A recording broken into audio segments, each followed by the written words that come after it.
Hello, I'm Alex Gurley. I'm the creative director at C Stories Creative Studios. I'm also the game designer of Chronicles of the Stellar Drive Empire, Voidpilot's Legacy, and this is How to Play. You win the game when you reach the jump card at the end of Run 8, or by completing special scenario objectives. You lose the game if your ship's hull points reach 0 or less, you lose all of your crew, you're defeated enough times by adversaries in combat, or you're out of fuel when it's time to jump. Either event card will state game over. One of the key concepts is called Heroism. At any time, you may sacrifice one crew member to reroll one die or move one power token. At any time, you may sacrifice 2 crew members to change any one die face to the face of your choice. Once per event, you may lose a hull point to reroll one die. Setup. First, place your components on the table. The red marker cubes, the blue power tokens, 6d6, 1d10, and 1d20. Then, shuffle each combat deck separated by run number. Run 1 and 2, Run 3 and 6, and Run 7 and 8. For the optional Pirate Lord, place the 2 pet cards beneath the Pirate Lord card and place it next to the other combat decks.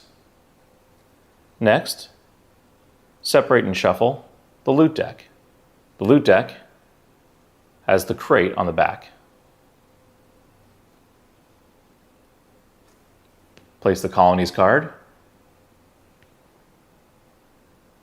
Then place your module cards.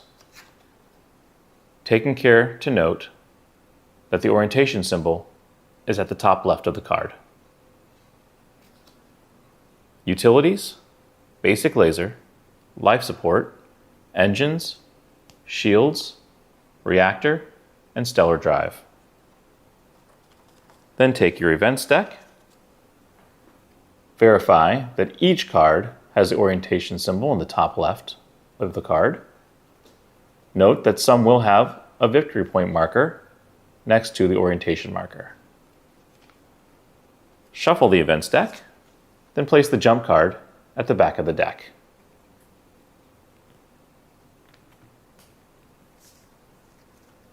Next, populate the life support card with 3 red marker cubes to indicate your 3 starting crew.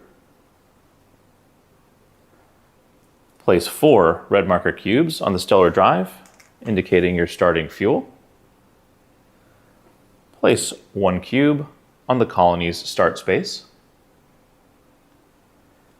Place 5 blue power tokens on the reactor card.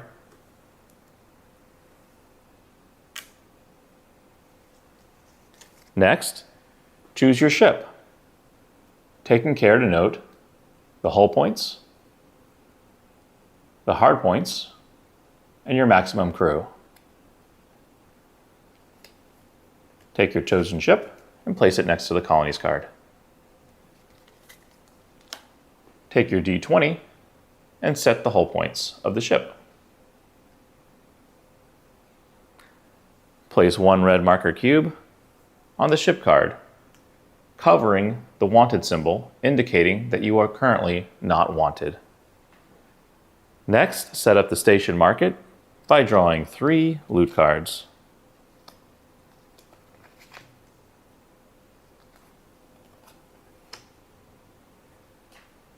Now you're ready to play a turn. At the start of the player turn, first you manage power. If you look at a module, you'll note 3 icons in the center. The gray icon indicates an unpowered state. The next blue icon indicates 1 power on the card. And the blue icon with the plus symbol indicates an effect for each additional power token. At the bottom, you have the power limit. In this case, the power limit is your run number.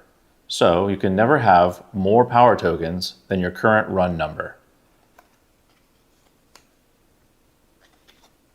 This is the engines card with the agility icon at the top with a 2 power limit. So begin by taking a blue power token and moving it to any of the systems of your choice. In the beginning, it's not quite as important, so we'll start with 3 power tokens on our basic laser, 1 on engines, and 1 on shields. Next, take your event deck. This is the captain's display. First, you have your primary event, your secondary event, and you may peek at your third tertiary event.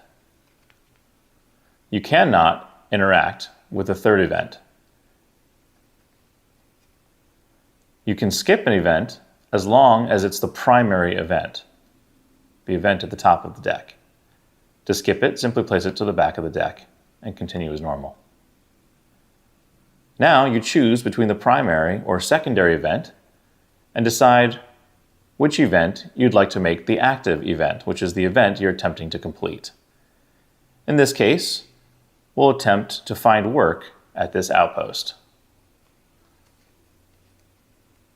You'll note on the event card that there is a symbol for the 1d6 and a number 3+.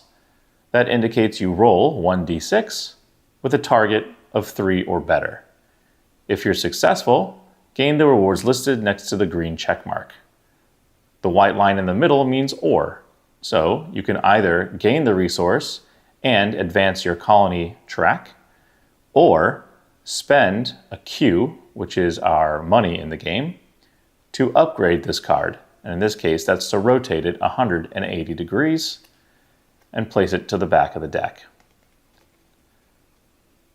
Some cards will have a red X, which indicates a failure. Suffer the consequences if you don't reach the success target on your 1d6. So in this case, let's say we rolled a 3. That would be considered a success. We choose to gain the resource and advance our colony track.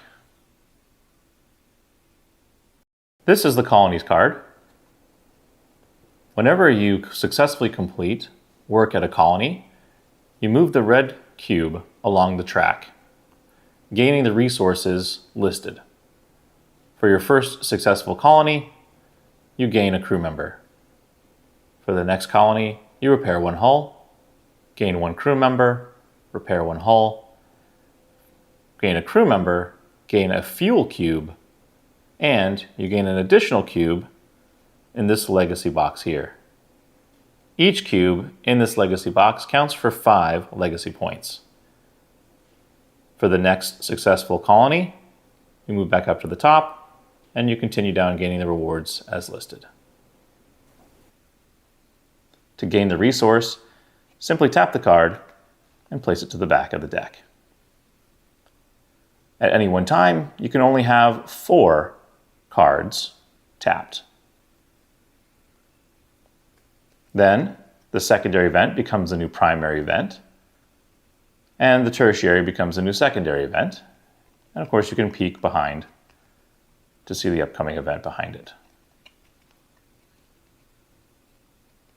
Again, you manage your power, choose your event to become the active event, and then roll your dice to attempt completion of the event.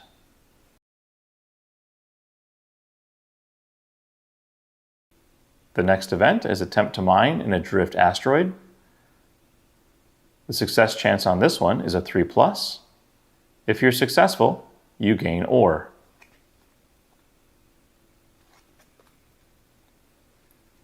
Or you can spend a Q to upgrade the card, which is to rotate it 180 degrees, place it to the back. Or if you fail, suffer 1 hull damage. The maximum level for this card is the giant asteroid belt.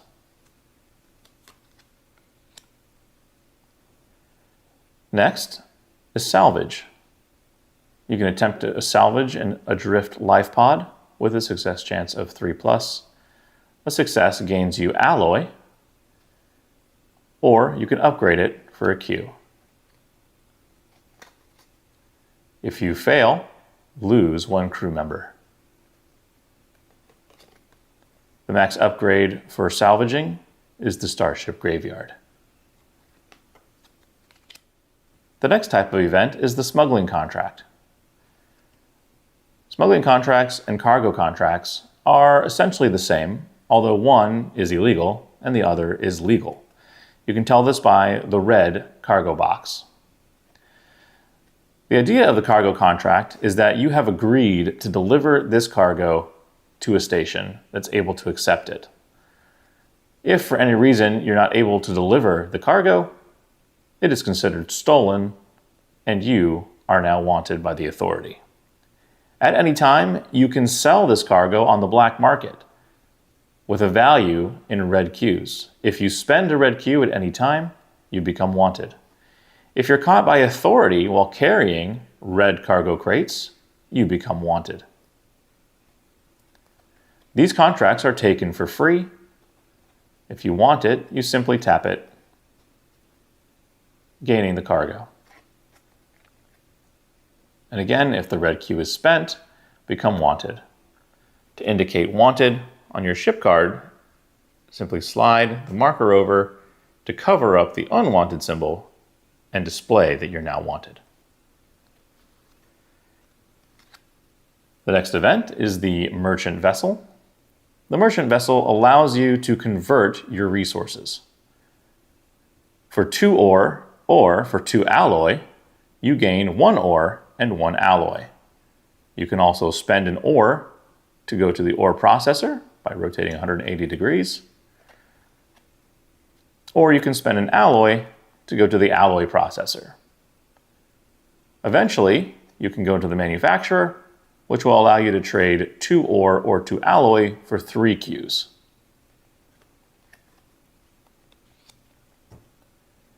Next are the repair platform and orbital platform. The repair platform is where you do ship repairs and upgrade your modules. You can spend as many resources as you have in order to do as much as you want up until you upgrade the card. So make sure that you upgrade last. In this case, it would cost 1 ore or 1 alloy to repair 1 hull. The fully upgraded version of this card is the industrial shipyard. Note, you can also buy fuel from the industrial shipyard and the shipyard. The orbital platform is used to hire more crew, or you can spend an ore to upgrade it. You can also purchase from the station market, which is what we have set up here, these 3 cards. Once you spend the correct resources, 2 ore, 2 Q, and 2 alloy, gain an upgrade of your choice, and then replace it with another loot card.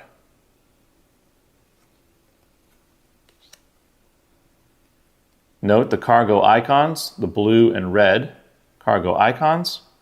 This is where you'll turn in your cargo contracts. And you would do so like this. If you are carrying cargo, and note the indicator here, rotate 180 degrees, maintaining its current position in the deck. And now you've gained the Qs for completing the contract. Next, we have the jump card. All red text cards, when they become the primary event, must be immediately resolved. In this case, for the jump card, you spend 1 fuel from your stellar drive. If you're unable to spend a fuel, it's game over. Next, rotate or flip the stellar drive card, which indicates the run you're currently on. In this case, you would be going to run 2.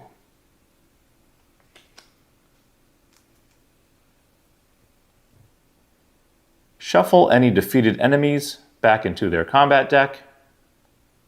You can replace one item in the station market by placing it at the bottom of the loot deck and replacing it with a new loot card. Place any unresolved events at the back of the deck, and then place this jump card at the back of the events deck. Optionally, you may discard all of the resources cards that you have currently, suffer 1 hull damage, lose 1 crew, and then you can completely reshuffle your events deck and place this jump card at the back. Finally, we have our other 2 red text cards, Pirate Transmission and Authority Transmission. These are your combat cards, and we'll speak more about combat here shortly. But if you are facing an Authority Transmission and you have a red cargo or you're currently wanted, combat is initiated. If you successfully complete the combat, you would gain the rewards listed at the top, in this case an ore and an alloy, and you would become wanted if you weren't already. For the Pirate Transmission, it's very similar. You draw the combat card immediately, resolve the combat card.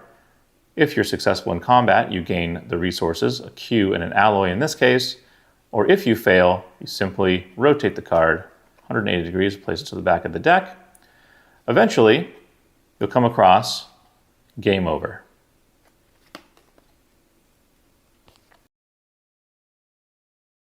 Here we're going to talk about combat. So if you see this Pirate Transmission become your primary event, it is now the active event, and this combat symbol indicates to you that it's time to draw a combat card. You would look at the Stellar Drive card to see which run you're currently on. In this case, we're going to be on run 3, which tells us that we need to draw from the combat deck that states run 3 to 6. We've cleared out the station market and all the other cards that were in the way. This is just to simplify the visual process for this combat demonstration. But normally all those cards would stay where they are. So this is the combat deck, run 3 to 6. We're going to draw an enemy card. Okay, so this is a gunship. Okay, you'll note that it's an advanced gunship. That's what you face during runs 3 to 6, advanced enemies. It says if it's an authority, go straight to combat. If it's a pirate, which in this case it is, we do a behavior roll, which is to roll 1d6 to determine its behavior. We got a 5. In this case, we would look at 5 to 6. It says escape, no combat. So in this case, we would actually escape this combat completely, and we wouldn't suffer any negative effects. If we rolled a 3 or a 4, this would indicate that we could pay off the pirate by discarding any resource. However, that is considered a failure, and on the pirate event itself, we would rotate the card 180 degrees and place it to the back of the event deck. If we rolled a 1 or a 2, we would have to do combat. Let's assume that we got a 1 or a 2. All right, so these icons here indicate the stats of the enemy ship. In this case, it has 7 hull points, agility of 2, and 3 shields. Its weapons are 3d6, which hit on a 2+. And its damage is based on the run number. So in this case, it would do 3 damage per hit. The special ability is listed here at the bottom. In this case, it's a cargo seeker. For each 6 rolled by the gunship, discard 1 cargo, legal or illegal. At the very bottom of the card are the combat round markers. We just place our combat round cubes and remove 1 after each combat round for a total of 4 combat rounds. Finally, if you've boarded the enemy ship after combat, you place a marker on boarded.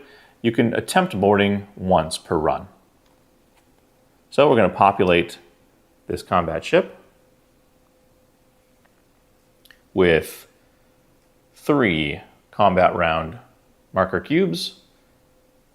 and a hull point value of 7 with the D10. Once we start a combat round, the first step is to manage power. Here, you can move as many power tokens as you wish to any of the modules that you want. In this case, we have 3 power into our basic laser, 1 into our engines, and 1 into our shields.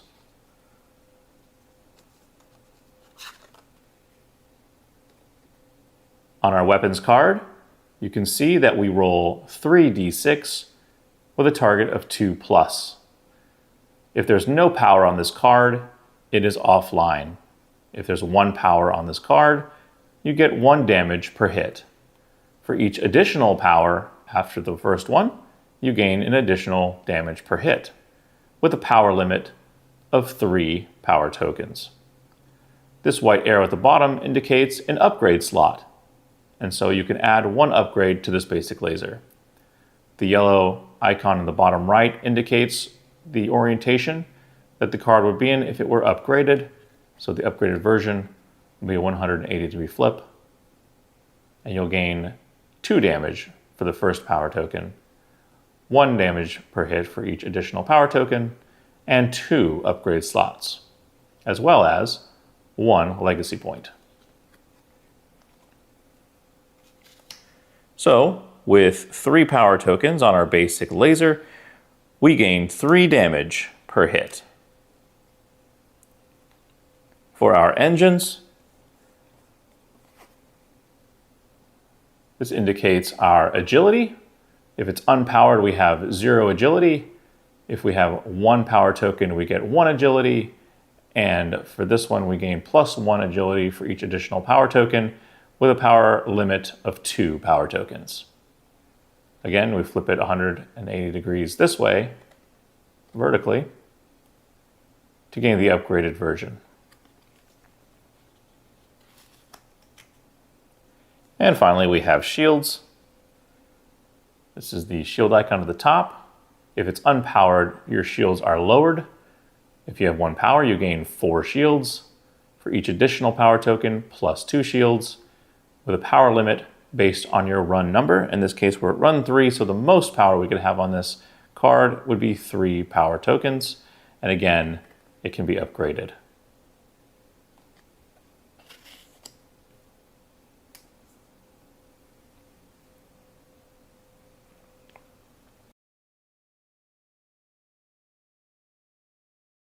Okay, once we've managed power, we'll take a look at our basic laser module, and we fire first. We're going to look at the success chance or the accuracy of the weapon, which in this case is a 2+, and we're going to add our enemy's agility, which is 2. In this case, we need 2 + 2, which is a 4+ to make a hit. We'll roll our 3d6, and in this case, we got 1 successful hit with a 6. We take 3 damage per hit, and so we're doing 3 damage to the target. With his 3 shields, he absorbs all of that damage. Shields regenerate immediately after each combat round. So in this case, once the shields reach 0, any additional damage would go to the hull. In this case, no additional damage went through, and thus no damage was given to his hull. Next, the enemy fires back. We roll 3d6, again with a 2+, but this time we add our agility. In this case, an agility of 1 means that he hits on a 3+. Okay, he missed all 3 shots. After you've rolled dice for both you and the enemy, remove a combat round tracker, and then you may manage power again and continue the next combat round in the same way. If at any time you receive damage, tick down your hull points with your d20 dice. If the enemy receives damage, tick down that hull damage with a d10 dice. You can also choose to re-roll dice using the Heroism mechanic. The Heroism mechanic works by removing a crew member to reroll 1 dice. So you sacrifice 1 crew member, or he sacrifices himself in an act of heroism, allowing you to reroll a dice. You can also sacrifice 2 crew members in order to completely set the dice face of your choice, guaranteeing a hit. You can do this at any time, which means you can also do this to reroll enemy combat dice as well. You can also remove 1 crew member to move 1 power token from 1 module to another 1 time. And finally, you can take 1 hull damage in an act of heroism which damages the ship to reroll 1 dice. But you can only do that once per event.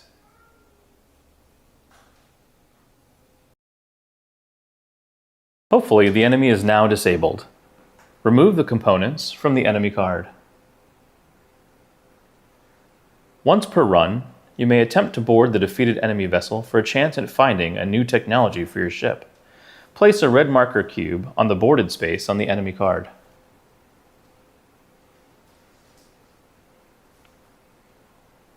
Roll a d6.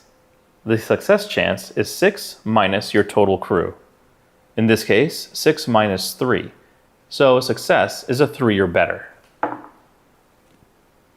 Success. If successful, draw a loot card from the loot deck, not the station market.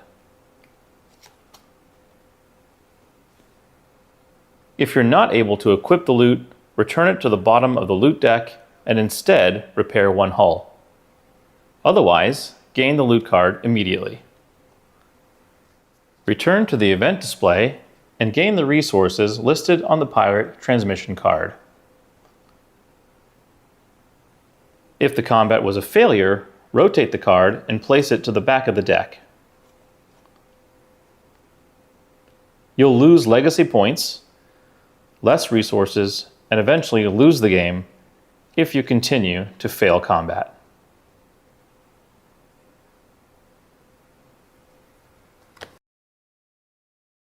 There are 3 loot types: subsystems, upgrades, and weapons. Subsystems slot into the left side of the utilities module and can be powered from the utilities module. You cannot move power from any other module directly to a subsystem or vice versa. It must be routed through the utility module first. Subsystems typically modify an event's success chance. Upgrades are passive bonuses that tuck under a module that has an available upgrade slot, indicated by the white arrow. Weapons can be slotted next to your other modules. The number of weapons you can equip are determined by your ship card's weapon hardpoints, as shown here. Multiple weapons are rolled simultaneously and may include hull or shield only damage as listed on their cards. Totaling your legacy points. When you reach the jump card at the end of run 8, or when you've completed a scenario-specific win condition as listed in the rulebook, you've won the game. Untap all of your resource cards, and then total all the legacy points as seen on the top left of the events deck.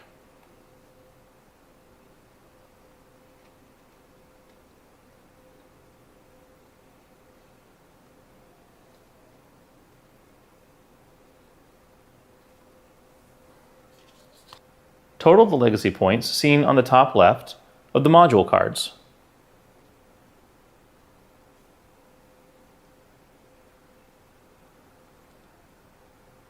Total the legacy points on the colony tracker card at 5 legacy points per cube in the legacy box.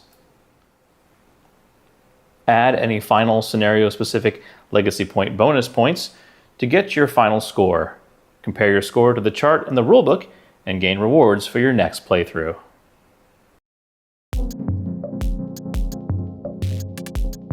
Well, that's it, Void Pilots. Thanks for joining us on this journey. We really appreciate your support. please head over to our Kickstarter page and click the Notify Me button for further updates on this project. Also, please like and subscribe our YouTube channel for more information. We're super excited to share more about Voidpilot's legacy in the coming weeks. Thanks again.